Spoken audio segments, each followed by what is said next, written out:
Cool. Got the recording going for anyone who wants to come back and watch it. Morning. Hi, I don't know if, I see Nikolai on there. I don't know if you go by Nico or what, but hi, good morning. Hi, George. Hi, good morning. Good morning. How are you, man? How are you doing? Very good. Nice to see you. Nice to see you too. I think it's my second one only. The first one was in the very beginning. Now I'm like down with the training and figure out a lot of marketing stuff and have some questions about legal aspect. Do you mind answering? Yeah, not at all. I think I got one or two quick updates on things, and then we can go into any questions. Sure, sounds good. Cool. What is it, the 17th, Christy, for the recording aspect here? It is December 17th, yes. Right on. So welcome, guys, and anybody listening to the recording. Welcome to the recording here. End of year tax planning, obviously, is we are in the thick of that. So we got a couple weeks left. I have seen some good Facebook posts recently of clients either having windfalls or having a better year than they expected, and everybody's kind of running around asking what they can still do from a tax planning perspective. So happy to talk more about that. If there are any questions from anybody here, still looking for any ideas with the end of the year tax planning, we can talk about a couple things. And then also just I will probably send out an email on Monday, but we've been working on building some software actually behind the scenes, going with the title of Elite Marketing Platform.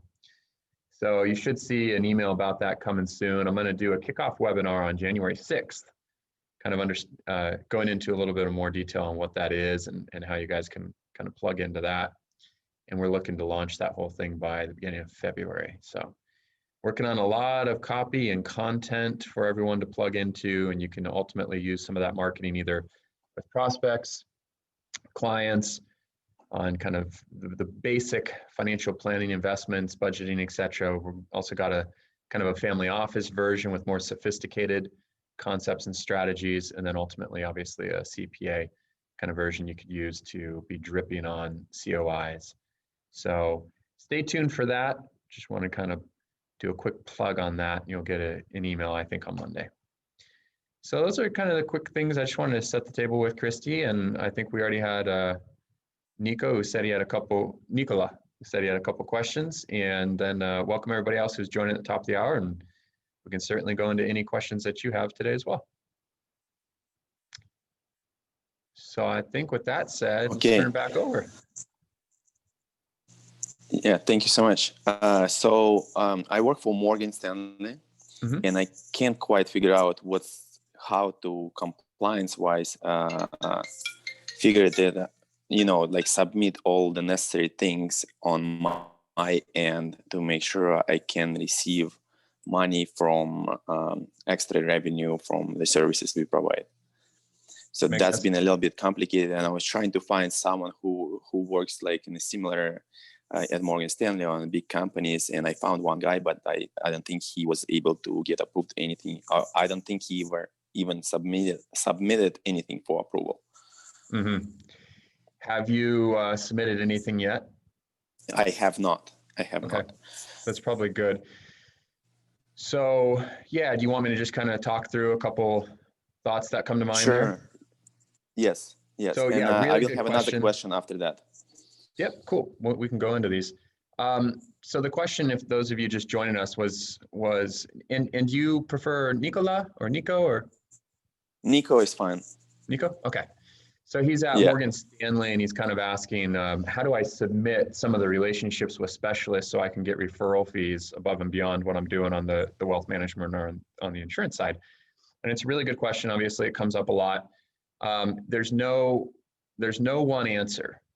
And it varies not only from, like, for example, we have people at Edward Jones, New York Life, Morgan Stanley, Ameriprise. We have people across the board.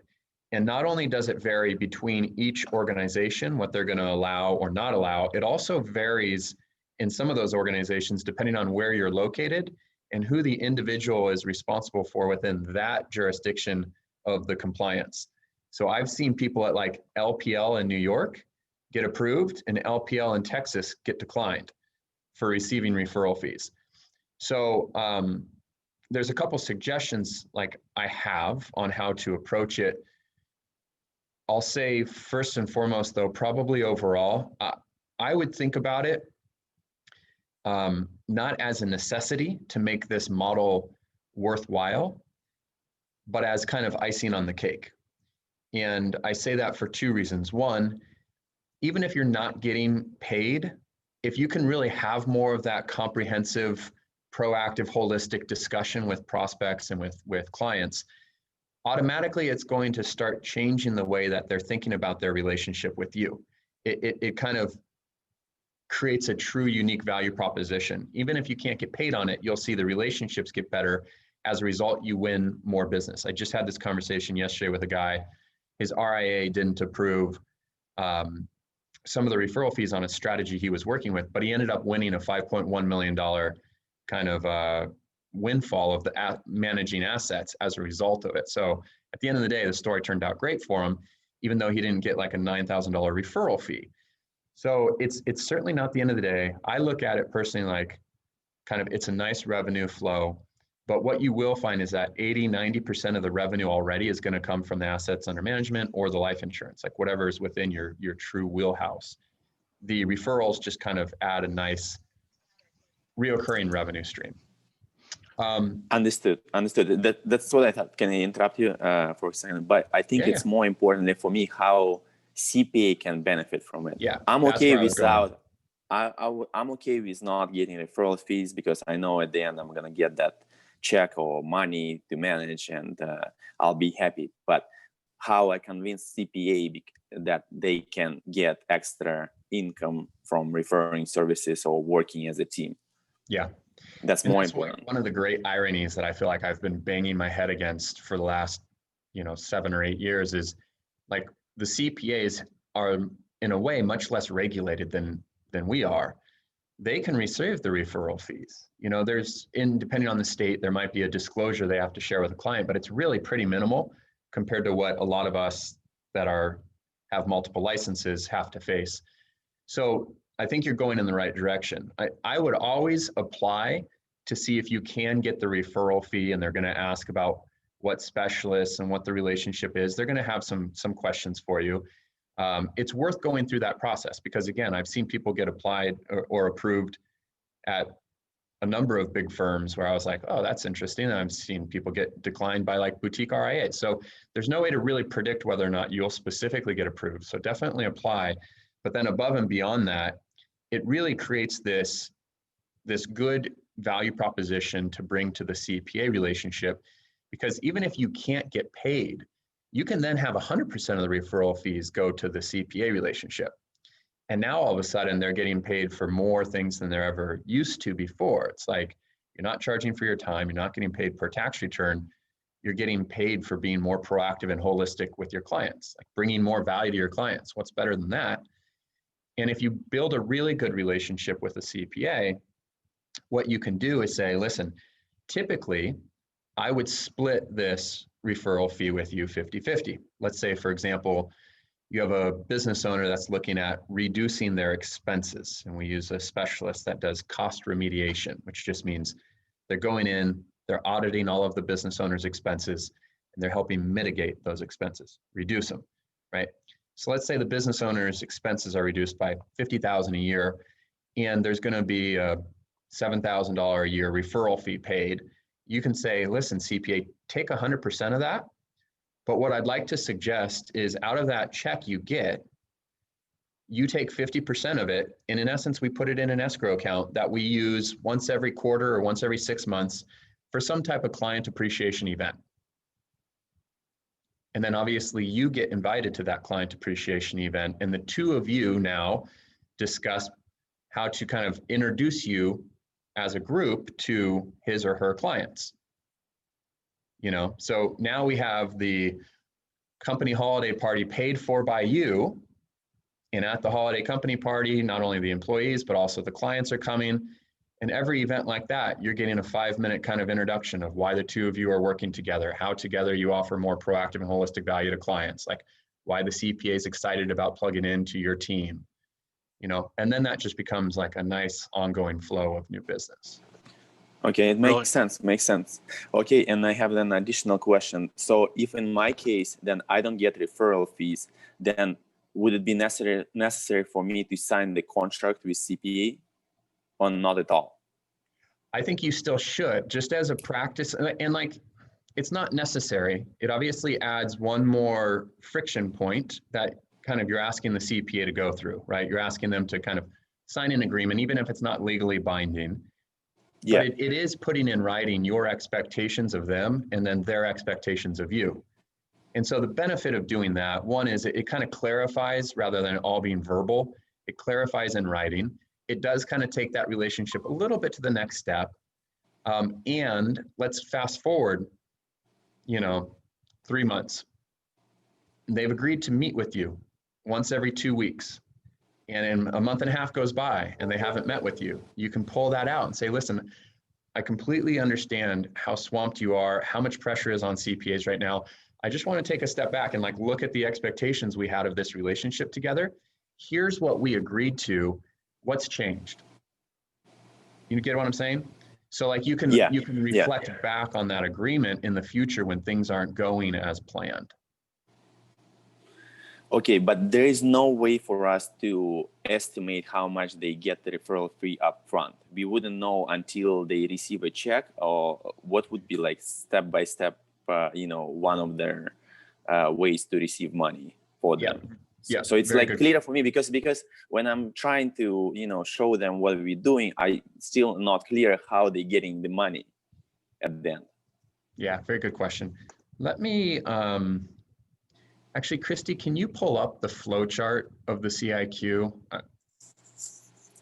That would be helpful for me to show. I'll just kind of talk through it, and I'm not great at multitasking. So if you can pull it up that way, I can kind of start answering the question. So to back up, when you say there's no way for you to show them how much they're going to earn, it depends on where you're talking about in the relationship. Like if it's meeting number 1 or meeting number 2, obviously there's no way to accurately depict how much they're going to make because you have no idea what kind of clients they really have yet, how active they're going to be, what opportunities you're going to uncover. You can say like, listen, I'm part of this community and here's some of the experiences that CPAs have had. So you can reference like our experience. But when you actually start getting into the first couple kind of clients and cases, then when you bring a specialist in, the first thing they're going to do is a free analysis. So they're going to analyze for the client how much something would cost to work with them and what the benefits would be. As soon as you know how much something's going to cost, you're going to know exactly what the referral fee would be. Does that make sense? So the CPA is going to know how much they would get paid on that. Okay, understood. Understood. All right. Thank you so much. I think you're muted.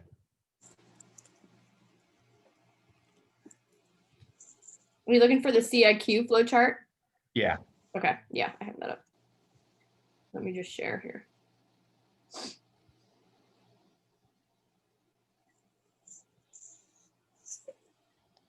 So this is just ideal world, right? This is how it would work. Scroll up just a little bit. Yeah. Okay, cool. So if you get to the point where you build a good relationship with the CPA, you're meeting with them once a week or once every 2 weeks, they start proactively sending out CIQs for you. Then let's say they're sending out 2 to 3 a week, which is ideal. Oftentimes it's going to take you a couple months to build that type of rapport with the client where they're comfortable with that. But when you fast forward like 2 years and you look at people in this model, that's what every single week, 2 to 3 new client introductions a week coming from 2 to 3 CPA partners. Like that's how this thing becomes a machine. So if you scroll down a little bit there, Christy, when you start getting these CIQs back, then you're doing a CIQ diagnostic, and then it leads right there to that kind of bullet point. Yeah, exactly. More information from specialists. So if you do have to bring in a specialist, then that specialist is going to do what I said in terms of the free analysis. You're going to get that information. You're going to know what the cost benefit is to the client. And as soon as you know the cost, you're going to know what the referral compensation would be to the CPA. So I said all of that on the kind of the referral, and I'll just make a blanket reminder statement to everybody. Remember, like most of us that are come up in the space of being insurance agents or wealth managers, either we got into the industry because we're attracted to the economic opportunity, or we got in the industry because we wanted to help clients, but over time we've been slightly brainwashed to think about the revenue. Like that's usually where advisors go first. It's typically not where CPAs go first. Eventually they want to know like what the revenue opportunity is, but I definitely wouldn't put the cart before the horse. When you're communicating with the CPA, always think about, how are we helping them bring more value to clients? How are we helping them improve their work-life balance? How are we helping them get away from 80% of their work being done in tax season, 80% of their revenue being collected during tax season? You know, so there's a lot of value that we can bring to CPAs that's kind of above and beyond the revenue opportunity. So be prepared to have the revenue conversation, because ultimately it will come up, but don't lead with that, because if you do, you're going to start sounding like other insurance agents or financial advisors that have communicated with that CPA, like, hey, all you need to do is introduce me to your clients and your revenue is going to go up by 20% a year. It's like, they don't, most of them do not want to hear that. Even if they don't verbalize it, it's going to be a turnoff. Okay, can I ask another question then? Yeah. On top of it, then they can also charge more for their comprehensive tax planning, right? Yeah. How would they justify that if they don't know what they're gonna provide for this client, and like in the beginning of relationship? I understand like down the road, like after a year of relationship, they already know what it is, but how to start? Yeah, that's a hard one. Not only is it like practically hard in terms of not knowing the details of what they're going to uncover, but it's also hard typically from a self-image perspective for the CPA, like a mindset perspective. And I only say that because we've had this debate and like wrestled with dozens of CPAs over this. They feel like there's a certain way that they do things with clients, and that's the industry norm, and they can't like change that. Although they're being, I'd say, pressured to change it more and more from thought leaders. Andrew argues probably the most noticed right now in the space of pressing this, but you know, they have a hard time kind of saying, well, how can I charge a client for something that I can't really like productize? You know, I'm having conversations, I'm spending time, but like how do I charge a client for that? So just understand that they need to go through an evolution there as well. And it's probably going to be met with a little bit of resistance initially. The bottom line is, if you bring more value to clients and if you create better results, do you think people are willing to pay for that? The answer is yes, of course. You know, if you have a business owner and last year they paid $97,000 in taxes, and you put in a little bit of extra time, you invested in a team, you sat down with Nico, you came up with a couple ideas, and this year they only have to pay $50,000 in taxes. You saved them $47,000 in taxes this year alone, let alone all of the years moving forward. Do you think they would pay more than your $400 tax return fee for that? Of course they would. Like, it just has to be positioned correctly. So when you ask, how do they know how much they should charge?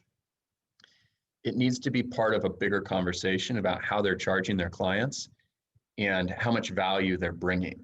And so you can, you know, ask them, like, and you'll see this in the scripting, but like, how do you charge your clients, right? Are you doing value-based billing? Are you doing price packaging? Do you have fixed fees, or is it just per tax return and per hour? There's a video in week 7 called How CPAs Generate Revenue in This Model. Something along those lines. It's definitely how CPAs maybe get paid in this model, something like that. Christy's pulling it up. And that's an hour discussion that we have, I think week 7, Chris, is it week 7 or is it in the monetize section?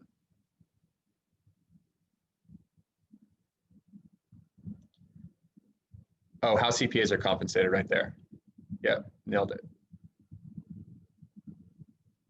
So if you watch that video, it will give you a little bit of more detailed kind of discussion around value-based billing and price packaging, which is really kind of what you're asking above and beyond referral fees or separate from like splitting insurance commission or anything like that. If they want to charge more for the work that they're doing, then that typically kind of involves them evolving their mindset around fees, and it goes into this value-based billing discussion, which some of them are already doing it, so it's not that much of a a step for them to charge more based on bringing more value. But I would watch that video, and that should help give a little bit more context and detail. Thank you so much. There's a book that Stephen Burgess mentions often on our calls that he has read himself, but it's about value-based billing and just that, right? How to value-based bill. This is one of them by Dominic Molina called Get Paid What You're Worth. I think Stephen's even bought the book for some of his CPA partners. And then there's one by Ron Baker that he talks about as well.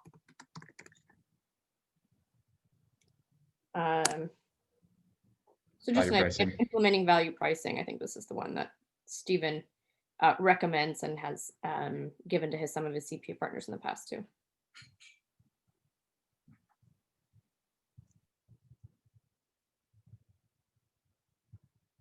Good questions.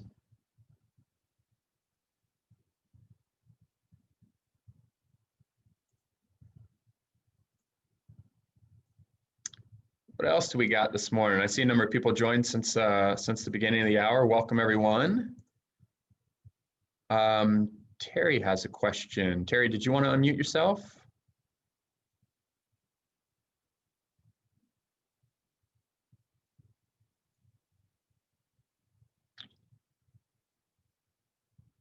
Or maybe she just... Okay.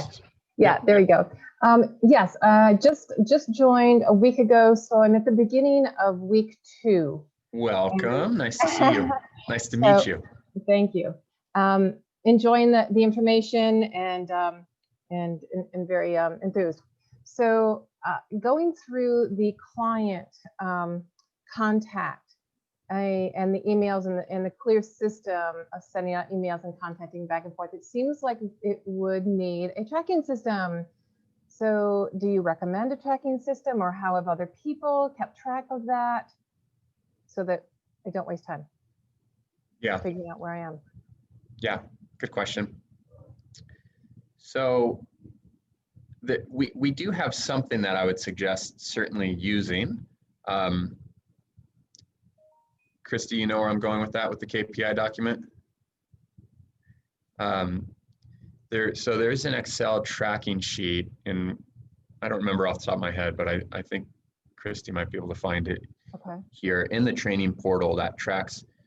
If everyone's not familiar with the acronym KPI, it stands for Key Performance Indicators, which is basically just saying, what are the key metrics that I need to look at what I'm doing, and then the response of those or the results of those. So we do have something on an Excel document that's a very high level. And I do think in addition to that, a lot of people will end up using their own kind of CRM tracking system, which I think is always a good idea. There we go. So it looks like it's in week 4, yeah, which is a little ahead of where you are, but I think the KPI tracking document, Terry, would still be helpful for you, and even probably that video there. Okay. And so do I wait for week 4, or are you suggesting? No, I would go ahead, just skip ahead and download those. You'll see at the bottom, see there, it says like CPA KPIs, client KPIs, there's these different tabs down at the bottom. So it will kind of, you'll be able to use it when you get to week 4 as well. But since you're asking right now in week 2, you might as well go and download that. And feel free to make any additional notes or add anything to this, but I'll just say the reason we lay it out like this is it's really easy for myself, Christy, Stephen, any of us to look at this tracking at a very high level, because we've not only done it ourselves, but seen it like so many times, that we can really give some, I think, more valuable feedback on what's going well and what's not going well for people if they can share their actual numbers with us. That was one of the things that we used to get frustrated by, like in coaching calls, is somebody would be like, I don't feel like this is working. Well, what does that mean? You know, to your point, Terry, like, how many emails have you sent out? How many emails have you gotten back as a result of that? What was the activity? You know, so that really quickly allows us to look and say, okay, either the problem is here, the input, you're not doing enough activity, or there's something wrong with the email you're using. Let's take a look at the subject line. Let's take a look at the body of the email. You know, so we can really quickly dissect like where we can make these improvements, because obviously one improvement along this funnel improves ultimately the output of the result. Does that make sense? It does, though. This looks like it's a tracking system to as a group. It doesn't say I sent out Susie Q this one, and then the listing of what went out per person, and then their individual tracking. I can't see the bottom tabs.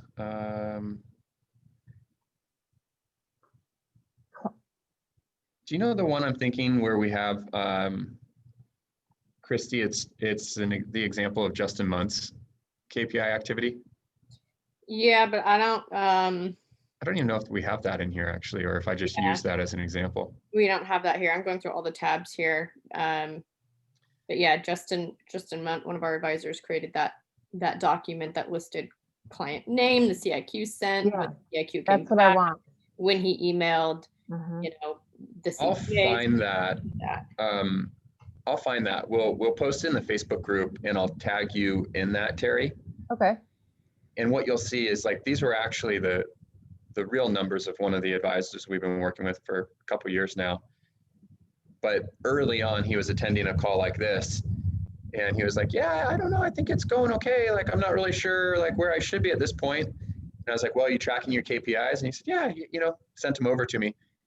And I was like, very helpful, because he had all of the names listed of everyone he had contacted and where they were at in the process, which obviously very quickly allowed us to kind of analyze the activity and give some feedback.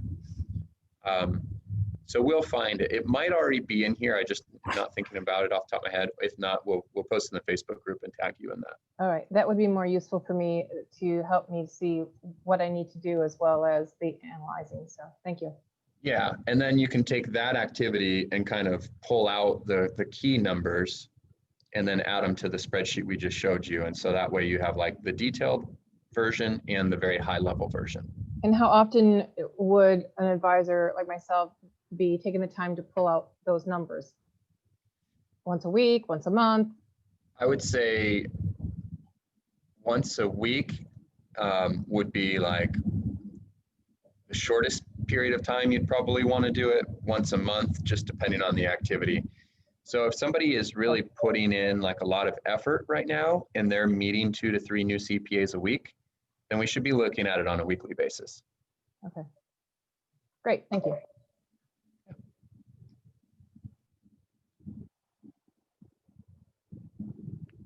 Question.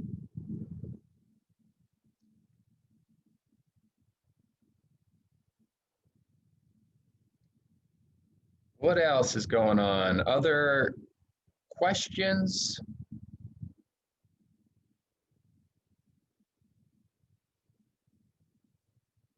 Meetings, clients, scripting, model, anything like that?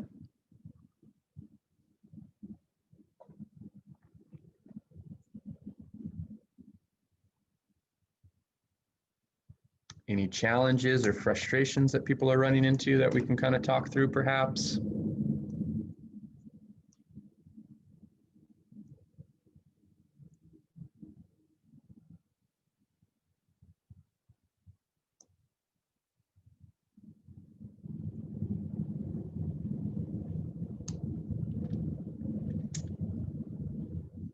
Joe is asking, can I get access to see the CPA training portal to see what they have? Yep.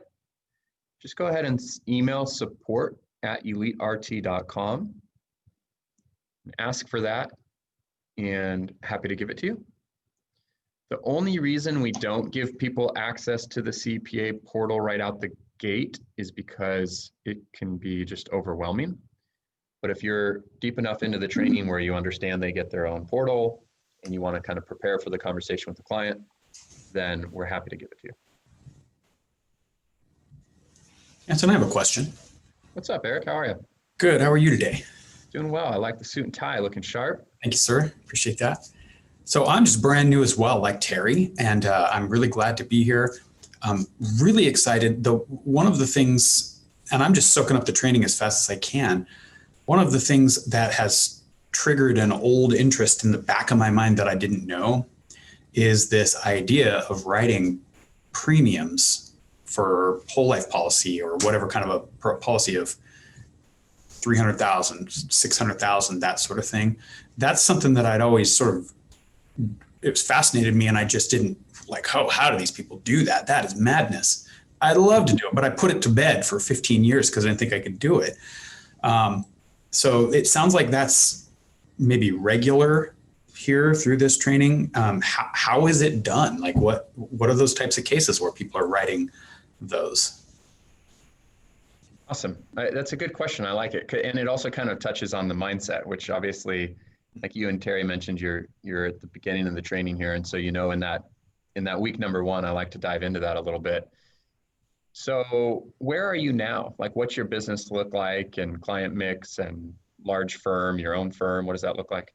I'm at my own RIA. I'm Chief Compliance Officer, Financial Advisor. I'm myself and nobody else. I have like 18 million in AUM. Okay. That's basically what I do. I don't write much annuity business or much life insurance business. Okay. Mm-hmm. So you're focused primarily on the AUM, and you're kind of wondering, like, on the insurance side, I don't see the opportunities come across my desk for a $500,000 target premium case. Like, where do these actually come from, and how does this unfold and whatnot? Absolutely. Yeah, I'd love to do them. Yeah. Yeah, they're not who wouldn't? Yeah. I wouldn't. So good question. So typically, I'd say 9 times out of 10, when you either hear in the Facebook group or like you see any of our examples of larger policies getting done, it's not the affluent client coming and saying, hey, like, I need a $15 million life insurance death benefit. Like, tell me a permanent policy. That's typically not how it rolls. If it does, that's very, very rare. Typically, it's the result of other planning that's being done. And the life insurance is just kind of, I'll say, in a way, part of that plan, and oftentimes almost coming along for the ride. So what I mean by that is, when we go out kind of elephant hunting in a way, looking for these large life insurance policies to sell, it typically doesn't work. What more often works is understanding where's the client pain and how do I potentially solve that client pain. And if I'm speaking to a client that does have either some high income or some high net worth, a lot of times the pain comes in the form of either mitigating taxes or mitigating or like doing some type of estate planning. There's also the business planning as well. So primarily when you're looking at a policy like that, it's either coming as a result of some type of tax mitigation strategy, some type of estate planning strategy, or business planning, like funding a buy-sell agreement, capital split dollar plans. A lot of times they are involving premium financed insurance, or there's another strategy, which is a little bit of I'd say a more sophisticated version of premium financing. It's called a premium funded strategy for even higher net worth clients. And usually it's coming from, as I said, leading with some other pain point first and foremost. So somebody has, for example, let's say, well, obviously a funding of a buy-sell agreement is a really easy one because you've got business owners, and if the business is worth a couple $1 million, and it can fairly quickly get to a need where you've got the need for a $5 million death benefit on both business owners. And in that case, you could say, okay, well, we can fund it with term insurance, or we can fund it using a premium financing strategy. And we try to match the premium. So the premium difference is maybe not that different, but the fact of the premium finance strategy is it's a permanent life insurance policy, builds up cash value. Ultimately, you can show the business owner how they can pull out cash value down the road to supplement their retirement, tax-free. So there's all these other types of kind of benefits compared to just doing a term insurance policy. Yeah, I mean, that's pretty much every example I've either been involved in myself or I can think of off the top of my head is, again, either a tax mitigation play or succession plan or estate planning or business planning. So it sounds like a lot of these are truly, like you're saying, you're solving a problem for people. So it's like, if I can save you $1 million, but it costs you $500,000, where's the objection? That sort of thing. Yeah, exactly. So you're touching on exactly the way it would go on a tax savings perspective. So let's, like, a lot of the bigger policies that came out this year were resulting from an advisor working with a specialist that was putting in something like captive insurance company, a pooled income fund, again, buy-sell agreements, really strategies where we're addressing some other problem, but by addressing that problem, you create some type of taxable event down the road, right? And so what we can do is plan now to not only mitigate today's taxes, but we can also plan to address the tax hit or burden that's going to come 5 years, 10 years, 20 years, lifetime down the road. Yeah. Cool. Thank you. That makes sense. Yeah, my pleasure. Let me find something real quick, because I drew out something that I think it was for a different purpose, but here we go. I just finished a new video yesterday. We'll get out soon. But this is basically the idea behind the virtual family office concept, which in essence is like you have your client in the middle, and then between you and your area of expertise, like yours is really sounds like it's more on the wealth management side. Some people on the line, like George Henderson, I think yours is more on the insurance side. But between your expertise, partnering with a CPA, teaching them how to do good tax planning, business advisory services, and legal needs, obviously we have specialists in these areas too, but you kind of represent this more complete solution to a client's needs. So when they come in, obviously we still have our own area of expertise, and of course we can help you specifically with managing your assets. But if we take a step back and we ask more about your overall situation, like goals, concerns, what are they? That's what the CIQ is designed to do, is just have a more open, broad conversation about what your goals and your concerns are. And again, if the concern is,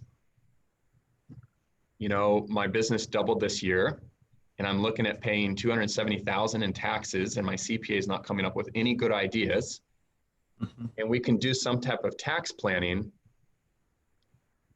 I'll use the example of a pooled income fund, because that's really the conversation I had yesterday.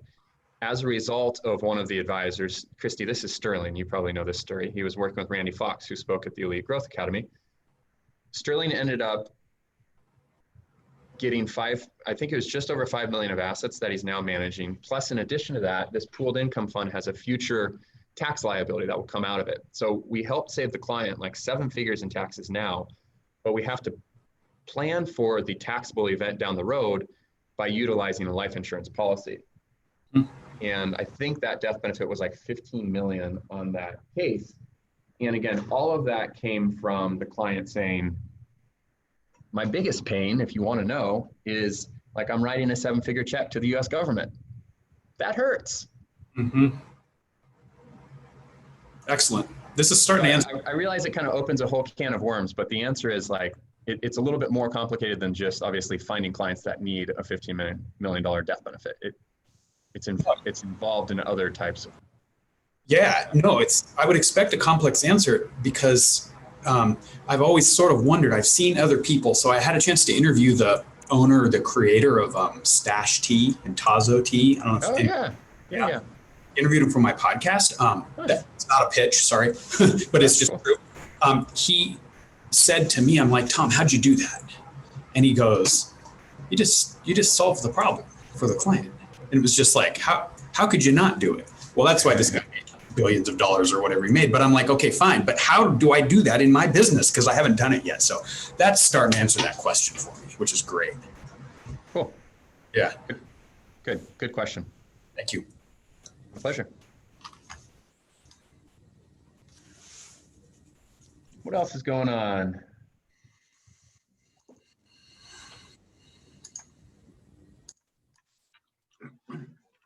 Anton, is this where you would do a CIQ review? Yeah. Or you mean like on today's call right now? Yeah. I'd be happy to. Do you have one? Yes. First one. So I could use all the guidance that you could. Right on. Yeah. So typically, just so you know, kind of moving forward, what's easiest is if you send those over to support@elitert.com, and then they'll kind of get them over to Christy and I, and we'll prep them a little bit. But if you want to talk through it right now, we can certainly do that. I've got the another 15 minutes on my calendar. Okay. The top opportunities that came up are cost seg and then cost remediation, which it's an attorney or a CPA rather that I don't have a relationship with. I have a relationship with the client.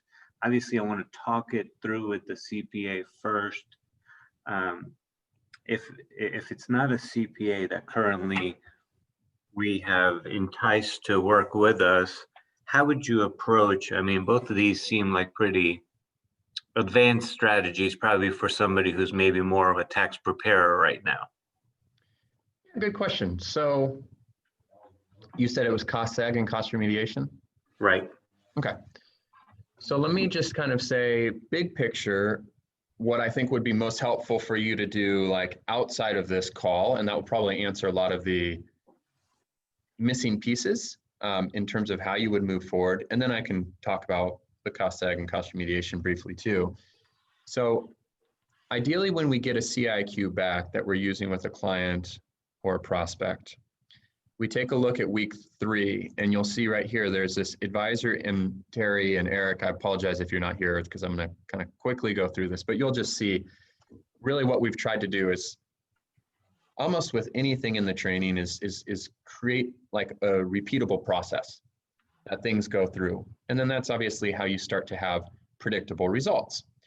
So it sounds like Joe sent out the CIQ, he got it completed, he received it back. CIQ stands for Client Information Questionnaire.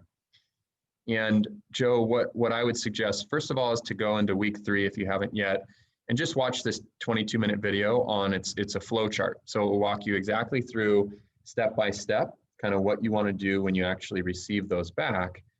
And then this next tab, Advisor CIQ Follow-Up Training, this gives you essentially the script that if you and I were to spend an hour together, this is exactly everything I would say on kind of what you should do and what your next steps should be and what to say to the client, what to say to the CPA.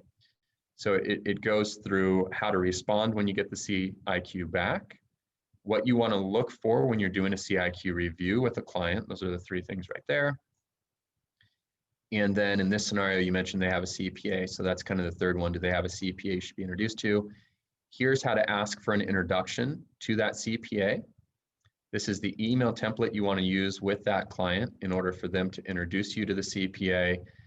And then here is the way to set up that initial phone call with the CPA and the short script you want to use when you're on the phone with the CPA.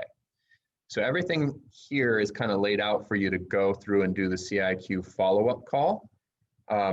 If you had sent it to our office and we had more time, I'd walk through it with you right now, just kind of identifying where there might be potential strategy. But you'll see it pretty much, if I was to do that, would just follow this exact kind of process and script right here. And then when you look back at this training tab here, you'll see this little tab says example of advisor CIQ review during the weekly call and webinar. That will lead you to a recording of another one that we've done. And although it's not specific to your CIQ, what you'll see is that there's just a lot of similarities because the questions go through the same process. We analyze the answers in the same way. And then it kind of comes to ultimately at the end of the day, as Eric was just saying, it's really coming down to these three things. Where is the pain for the client? What are the top 2 to 3 priorities? Do they have a CPA? So specifically with what you just asked, it referenced cost segregation, cost remediation. That could be the direction it goes, or it might be something that you put on the back burner and you come back to in 6 months. The direction it goes really should always be dictated by what pain is the client feeling and what are their top priorities in their perspective. So if the client came back and said, anything I can do to mitigate taxes further I'm interested in, cost seg might be a strategy we would want to look at. And in that case, you'd be surprised how many CPAs don't really understand cost seg. If you look at week 8 of the training portal, you'll see this miscellaneous documents tab here, and then there is this ERT specialist contact information. So to do something like cost seg as an example, it would be great if the CPA was involved, just because it's always helpful to have the CPA involved, but it's not necessary. You could reach out to Joel Grushkin. There's his phone number. There's his email address. He's also a member of the Facebook group. And he's the managing director of a company called Cost Segregation Initiatives. You know, they've got a full team of CPAs and architects on staff, and he'll walk you through everything you'll need. He can get on the phone with the client, explain any questions, address any questions they have, go through exactly what the cost benefit analysis is going to be. You know, they'll help you kind of take it from beginning to end. But again, I wouldn't jump to that being the solution until I do a CIQ follow-up with the client to really understand what's their pain and where are their priorities. Okay, that's helpful. Thank you. My pleasure. And I know that was a quick answer, but again, I think if you take a look at a couple of those videos in week 3 and then review that advisor CIQ script, that will give you a good runway. And then if you want us to do either a CIQ review with you, or if you do the CIQ review with the client and you want to talk about it again after you've spoken to them, then just jump on with us next Tuesday or Thursday, and we can have you email us anything you want us to see, so that way we can pull it up for everybody else to see it on the call too. We'll block out any client information, but that way it's, we're visually kind of learning and going through it together. Gotcha. Okay. And so if we are able to get tax returns or something like that, same thing, email it ahead, and yep. the audience or the channel, how we'd review it is these calls? Yeah. Okay. Yep. And our team will block out the client information, and we'll share the screen and we'll walk through it live.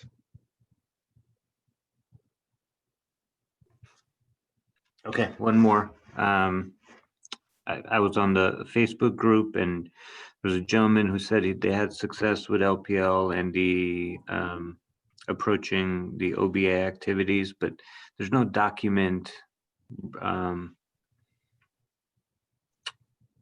in the document file. Any thoughts on, has anybody been successful with LPL? Yeah. If you look at in the Facebook group, Christy, do you know a quick way to find that? I think you can just— By the way, I put in an OBA on this with LPL maybe a month and a half ago, and I still have not heard back from them. Got it. So supposedly they have the access. I had seen it before that LPL had signed off on the ERT stuff. So, it's just the different compliance officer that you get, I believe, and who approves it. Right. Yeah, and I can't remember what his name was, but he posted that, I mean, I think almost a year and a half ago, what he said he got, whatever approved by LPL, but he didn't upload a document. So I don't think you're going to find any file. Oh, he didn't? There. No, he said, contact me and I'll send it to you. Which I don't know that this person is actively doing that with advisors that are commenting on the Facebook post now. You know what? Let me stop sharing my screen real quick. I think I got that from him. Let me see.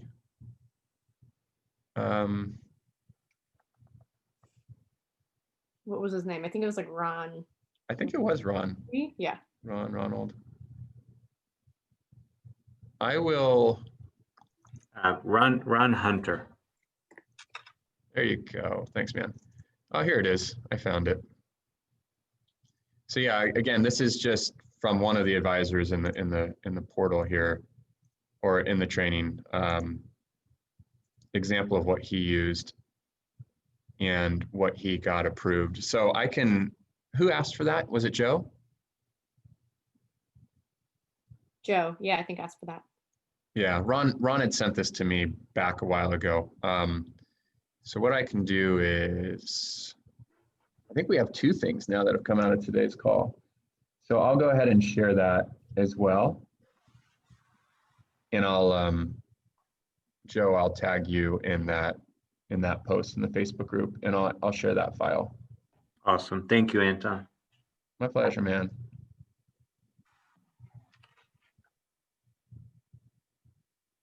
Make sure I got your last name. Cool.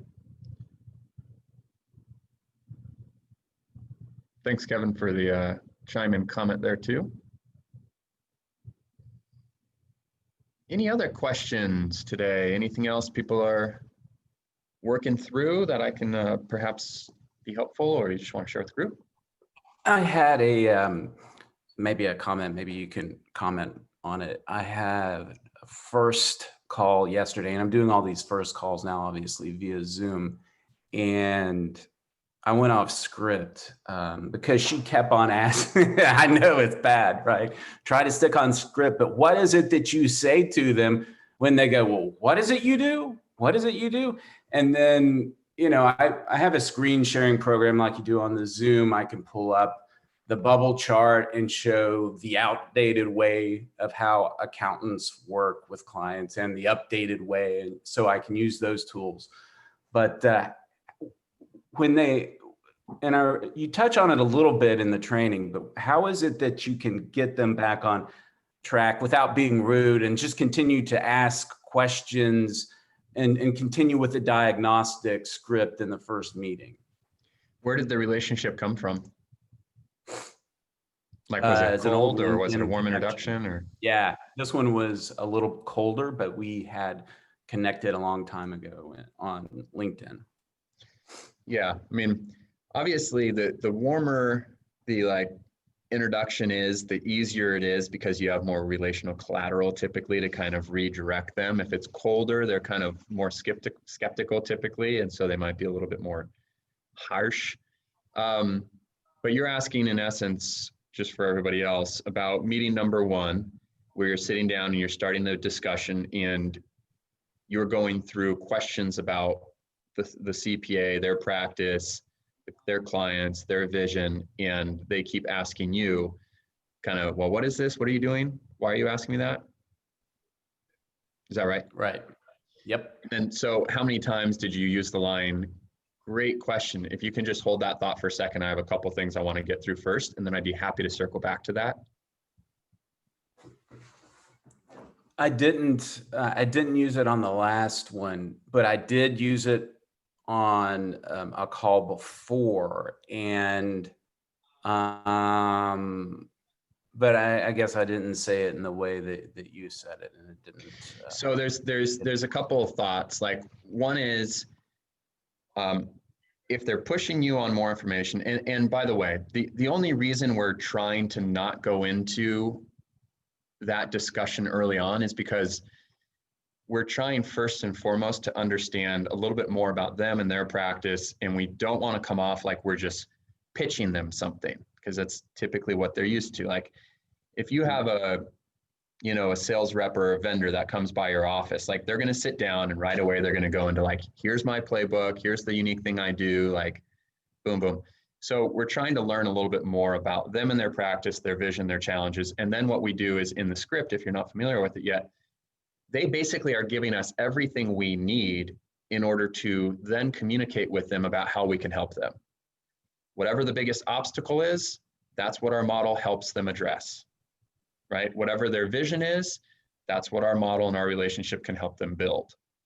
So that's why we ask that information first, because if you just sit down and you talk to them about how we can do big life cases and increase their revenue, and they're like, hey, I actually had a CPA tell me this early on. I was very naive and I just went with the same pitch every time. And the CPA said, listen, I'm good on revenue. Like I didn't get into this industry to be rich, but I haven't seen my 6-month-old in about 3.5 months. I leave before she gets up and I get home after she's gone to bed, and it breaks my heart. What am I talking about revenue for? And that's why we ask those questions up front, is to understand where they're at, where's their pain.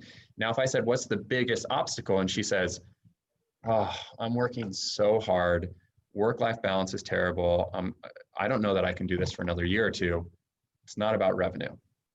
It's about improving the client experience, finding a better way, a more efficient way to keep the lifestyle the same while reducing the workload. There's ways we can do all these things. So that's why we open with those series of questions. And then specifically, Kevin, to your comment, how do you kind of keep redirecting the conversation back to the process that you want to follow?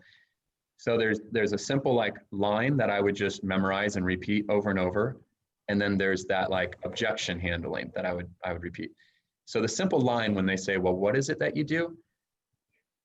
Simple, I help CPAs deliver more proactive and holistic planning to their best clients. So tell me, why did you get in practice to begin with? And then just go right back into it. So it's like one sentence about what you do, and it's true, but it's not giving them so much where they're like, oh, now I know exactly what that means. I met with somebody yesterday who told me the same thing. They're not going to say that. So simple, I help CPAs deliver more proactive and holistic planning to their best clients or to their clients. And then, so that's like the one-liner. And then in terms of if they keep going back to it, great question. Let me just get through a couple more thoughts I have at the moment, and then we can certainly circle back to that, because I definitely want to address that. So tell me, what do you feel like is your biggest obstacle right now in terms of hitting the vision that we just discussed? And what's ironic about this is if you looked at our sales script for ERT, like all of you probably either spoke to James, maybe you spoke to Ken. His sales script is almost identical to the CPA sales script. We open up by asking a little bit about you, your goals, your obstacles, and then what he's doing is then talking about how our model can help you address those obstacles and implement that vision. And it's especially effective with the CPAs, because the way you do it is you're opening with questions where it's like you're pulling the information out. And then before we get to the talking tool, we actually like allow them to start pulling the information from us, because they want to know, like, this is interesting. This is a conversation I haven't had a lot of. Why are you asking me all these questions? Like, what's going on here? And then okay, so now they start pulling the information out of you by asking questions. And that's where the talking tool comes in, because it allows us to kind of more effectively go through that conversation. Is that helpful, Kevin? Yeah, sometimes, in the original first meeting training, you said, cut it off here. And before you go to, oh, that's great information. Let's get back and schedule another time. And then, that's when you bring in the talking tool. When is it that you feel that that you should go ahead? I think maybe you mentioned in one of your trainings that you can go ahead and move into the training tool. Do you think it's okay to try to do that in the first meeting, or just say, all right, goodbye, and then let's reconnect again, and I'll go over exactly what I do with the talking tool. Like it is good question. exactly. So it's all about the expectation that was set for that meeting. Usually the way I would approach it, if it's a cold contact, let's say it was a LinkedIn contact, or, I just cold called their office. Like if it's completely cold, you're really not typically going to have a 40, 50 minutes to get into an in-depth conversation, maybe 5 or 10 minutes. So that's where you stop at the first, I think it's on the second page of the script. But if somebody introduced you and you're setting the expectation like, hey, why don't we set up 30 to 45 minutes? Then you go through the full meeting number 1 script. Okay. Sounds good. Cool. Good question. The other thing too to keep in mind is it's actually kind of fun. So first of all, like once you start having a lot of CPA meetings, you realize there's more CPAs ultimately that have broken businesses than like you have the opportunity to work with. So you do actually start interviewing them to find a good fit. And there's something that's kind of fun or like interesting about you making the decision to, you know what, this person's too pushy. I'm just not going to proceed with this meeting. Like that, I remember that situation where somebody would just kept like, can you just get to it? Like, why are you asking? Tell me what you do. And like, I just knew like, this is not a person I'm going to work well with. It's like, if you think about a dating app or something and you're sitting down and like you're meeting for cocktails and like you have dinner planned, but like, if they're treating the waiter terrible and like they're saying things that you just fundamentally know I'm not going to get along with this person, you're like, you know what? I appreciate the fact that we set up this time today. Based on how this conversation is going right now, I do not think this is going to be a good fit between our personalities, but I wish you the best of luck. End it. And you'll be really interesting to see what happens when a CPA feels like a financial advisor just like ended a meeting with them. It's like, wait, what? I thought I was the beautiful girl in the restaurant. Like everybody wants to have dinner with me. Like, why are you canceling on me? It's because you're rude. Like you're not a good potential partner. So.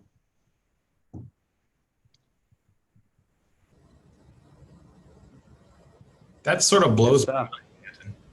What's that? Sort of blows my mind there. You just flipped the script. That upends the entire way that I have always understood CPAs to be, because they do not give, this is nothing against CPAs, but they do not give the impression that their businesses are broken. They are the put together guys who are always kicking you out of their office. So, yeah. If you knew 9 out of 10 of their businesses behind the scenes, you would not want to trade places with them in 100 years. Wow. Between the revenue they actually take home and the hours they work and the monotonous work that's being done when they are working, not everyone, but it is by far more, I would say it's by far the majority and more than you would think. Because we have CPAs that we do, there's another company called Hayden Rock Solutions that we own under our corporate holding company that just does consulting and training for CPAs. And so they'll like come to us with, the Cabana, what's that thing, Christy, I said last time, the Cabano? No, like the robe open, whatever it's called. Like they're being fully like transparent and honest just about their situation. And it's like, oh, that's bad. Wow. So another question for you on kind of on the topic, but since a lot of this, it sounds like it's done virtually, especially in these days, these crazy days. One of the things that I want to do is have the ability to go back and forth to Florida for all kinds of personal reasons. Can a person utilize this model and just go, hey, I'm going to target Florida, but I'm going to meet with people right here in my office in Portland? 100%. So if you look at,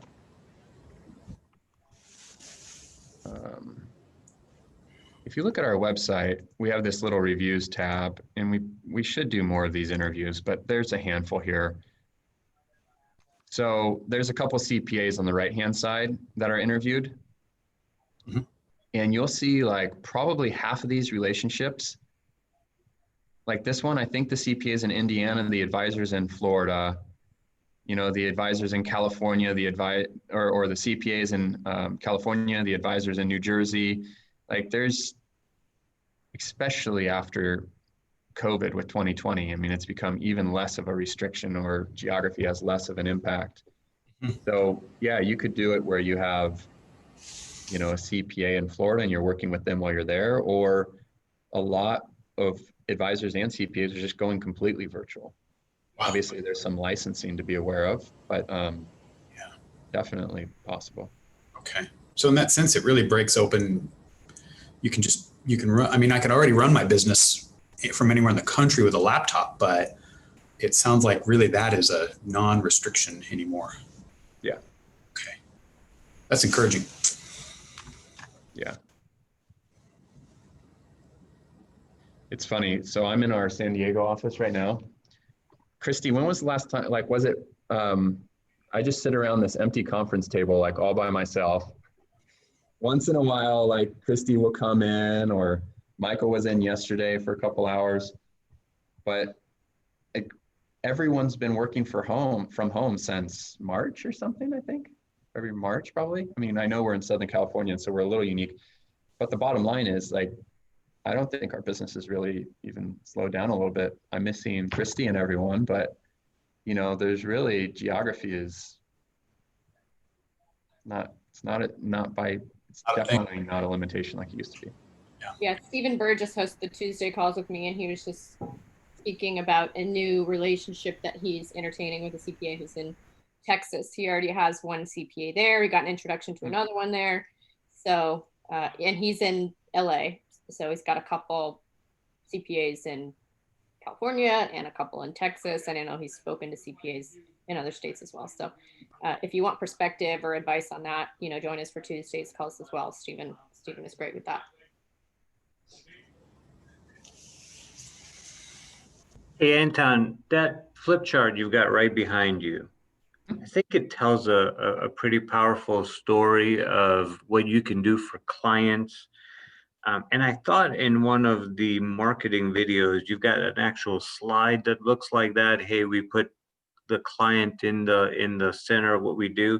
For those of us who are trying to do more video marketing, do you have that slide available that maybe we could talk through how we approach the client experience? I do. Give me 1 second. Why am I not? Oh, here it is. I was going to pull it up. That's not the one I was thinking. Yeah, I do have that, and I'd be happy to share that. And it looks certainly nicer than the hand-drawn one behind me here. Oh, here it is. Give me a second. I'll pull it up. Which there's power in the organic hand-drawn stuff too, right? But your handwriting may actually be 20 times better than mine. Is this the image you're referring to? Yes. Yeah. So this is the cleaner version of that story, but it's the same thing, right? And I've done a couple of YouTube videos on this, I think, but the idea is that we are wrapping our arms, metaphorically, around the client. And I like to write client in the center here. It's kind of the same thing. If you think of a castle, like, why do castles have moats around them? For protection, right? Keeps out what you don't want, keeps in what you want. Same kind of concept is by working together with a team of professionals, we offer more proactive and holistic planning. We wrap our arms around you to make sure that under one roof, you have the insurance, wealth management, legal, tax planning, and business advisory, relationships and services that you need. That's the basic story there.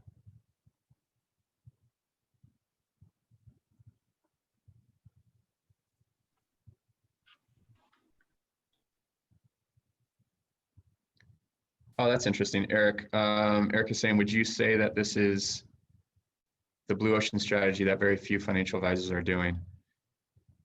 Yeah, absolutely. In my opinion, I think we are somewhere in the wild, wild west of both the financial services industry evolving and the accounting industry evolving. And there's a lot of different potential solutions that will come from this disruption over the next 3 to 5 years. I think for individuals that are focused on delivering value and are open to partnering and working with others, this is a really good solution. You know, you are already seeing more CPAs going out and getting securities licensed or wealth or insurance licensed to try to do it all themselves. That's one solution. I don't think it's working very well. If you look at the statistics of what they're actually doing once they get licensed, it's very poor. It's a different mindset. It's becoming a jack of all trades, and it's very different. It's like a linebacker trying to go out and become a quarterback. You're wired in a different way. You're built in a different way.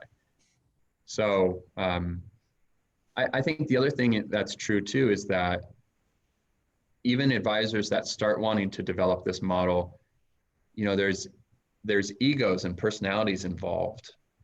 And so you have to really build it in the right way, which is easier said than done. I was talking to somebody 2 days ago. He's like, well, I could just go out and build my own. It's like, sure, go ahead. But many of these relationships have taken us 11 years to build. You don't have to work with them. Like, you're welcome to work with your own team on anything.